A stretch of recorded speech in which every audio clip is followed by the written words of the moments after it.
Sir இது நியாயமா? இல்ல கேட்கிறேன் சார், இது நியாயமா? கம்பெனி நஷ்டத்துல தொழிலாளி ஓவர் டைம் பண்ண சொல்லி அவரோட ரத்தத்தை உறிஞ்சுவேன். ஆனா சம்பளம் அதே தான்.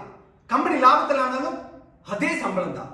இங்க எவ்வளவு வருஷம் ஆச்சு சார் தொழிலாளி நிலைமை இப்படியே போயிட்டு இருக்கு. அதனால நியாயமான ஒரு சம்பளம் கிடைக்கிற வரைக்கும் நாங்க எல்லாரும் ஸ்ட்ரைக் பண்ணலாம்னு முடிவு பண்ணிட்டோம்.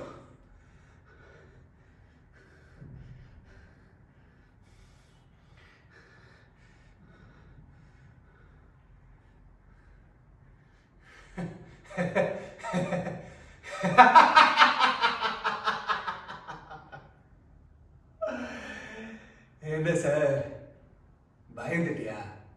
ஸ்ட்ரைக்னு சொல்றோம், அமைதியா இருக்க. காசு எது வேணும், டீல் பேச மாட்டியோ? சரி நானே சொல்றேன், 5 லட்சம். எனக்கு 5 லட்சம் கொடுத்தா போதும், நான் இந்த டீலுக்கு ஓகே.